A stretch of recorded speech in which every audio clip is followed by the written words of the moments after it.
The World According to Humphrey, read for CES by Callan Flanagan. Chapter 3, The Two Faces of Mrs. Brisbane. That week was busy, but I learned a lot. I learned all the capitals of the United States. I didn't say I remembered them all, but I learned them all. I learned about how water changes from a solid to a liquid to a gas. I learned how to subtract fractions. I learned something else, something very weird. There are two Mrs. Brisbanes. And I thought one Mrs. Brisbane was one too many. The first Mrs. Brisbane is a good teacher, just like Aldo said.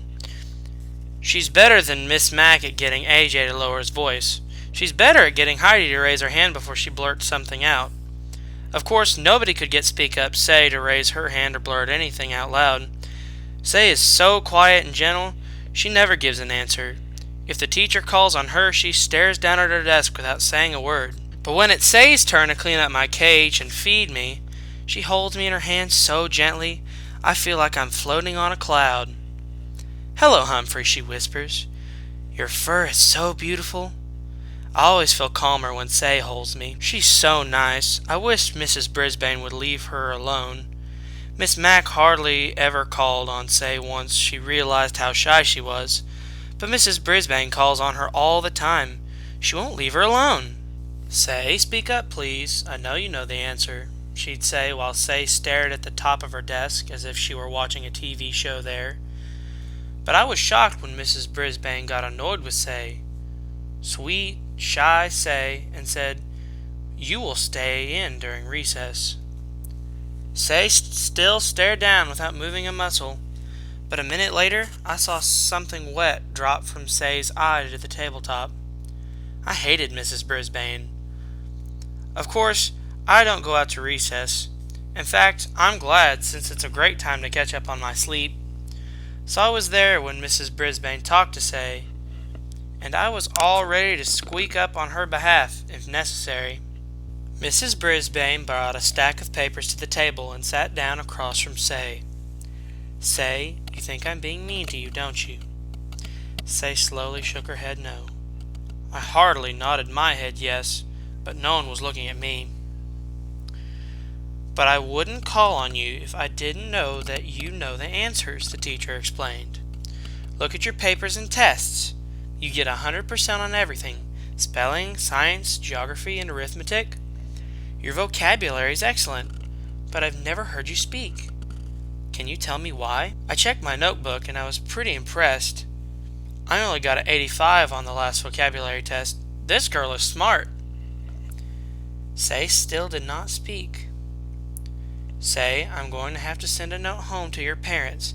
Maybe they can help me figure out what to do," said Mrs. Brisbane. Say looked up, very frightened. "No, please," she said. Mrs. Brisbane looked surprised. She reached over and patted Say's arm. "I won't send a note now, if you'll promise to try." Say looked back down at the desk and nodded. "I'll tell you what. I won't call on you if you promise that sometime within the next week you'll raise your hand on your own and answer a question. Is that a deal?" Say nodded very slowly this time. "You have to say it," Mrs. Brisbane told her. "Deal," Say whispered. "Terrific," said Mrs. Brisbane, smiling. "Now, how would you like to erase the board for me?" Say jumped up and hurried to the board. All the students in room 26 liked to erase the board for some reason. Mrs. Brisbane was sure hard to figure out. She hadn't been mean to Say at all. She just did what a teacher's supposed to do. I liked this Mrs. Brisbane. I even liked the pink blouse she had on. But at the end of the day, when the students were gone, the second Mrs. Brisbane came back, the really scary one.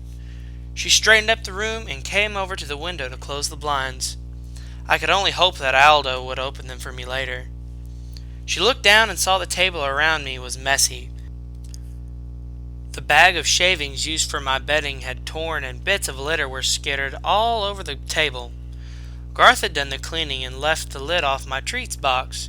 The whole table looked untidy. "Good grief," said Mrs. Brisbane in a very unhappy voice.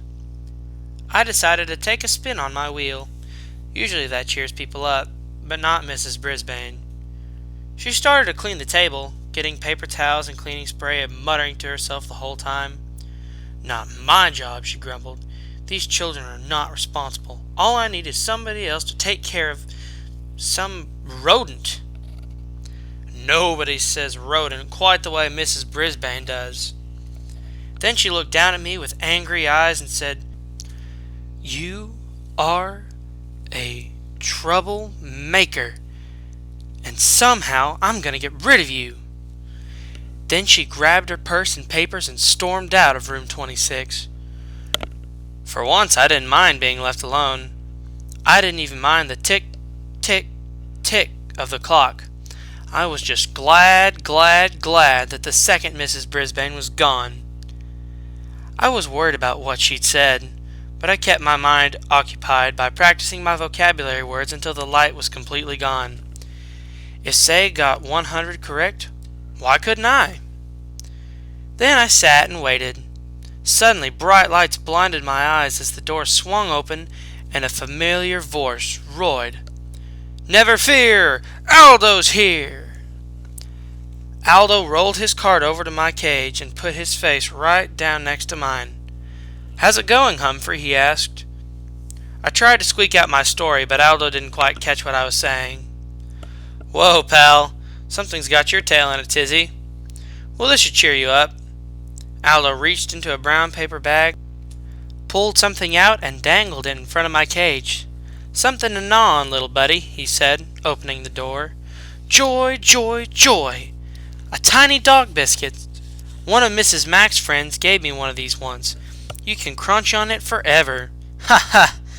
Suddenly, there's a smile on your face. Aldo beamed up with pride. "Now I'll clean this room real fast so we can eat our dinner together." I never saw anybody move so fast as Aldo. He turned the music up full blast.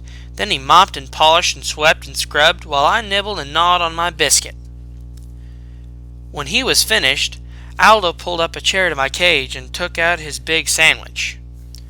"You know, Humphrey, some folks might think I'm crazy talking to a hamster, but you're better company than a lot of people I know. Here, have a nice salad. It's good for you." He tore off a tiny piece of lettuce and pushed it through the wires of my cage. "Thank you," I squeaked. "You're welcome," Aldo said. "So what were we talking about last night? Oh yeah, loneliness. You know, I have friends, Humphrey, but during the day when I like to go do something, go bowling or to a movie or something, they're at work. And when they want to do something, I'm at work.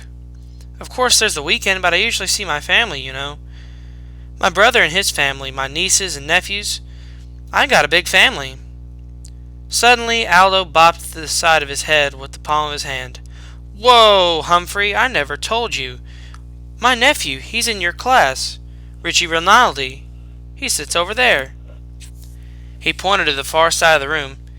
"He always has the neatest desk in the class. He'd better or he'll hear from his uncle. Do you know him?" "Of course," I squeaked. "Repeat that, please, Richie. One of the nicest boys in the class." But he mumbled a lot and usually had to repeat something 2 or 3 times to be understood. Aldo crunched his bag and tossed it into his trash can. "Well, I'm out of here. You know, they got a frog in room 16, but he's not good company like you are. He sings nice, though." "Sing! I'll sing for you, Aldo," I thought. Squeak, squeak, squeak. "Don't worry. I don't like him nearly as much as you, my friend," Aldo said. He opened the blinds to let the light in. Just as he was going out the door, Aldo said, "See you next week, Humphrey." Next week! A cold chill came over me. Tomorrow is Friday. When Miss Mack was in room 26, she took me home for the weekend. But if Mrs. Brisbane didn't take me home, I'd have 2 very long days and nights with no one, not even Aldo, to feed me or chat with me. Even worse, what if Mrs. Brisbane did take me to her house? What fate would await me there? I had plenty to keep me busy the rest of the night, worrying about Mrs. Brisbane and how she planned to do away with me. "Miss Mack, please come back."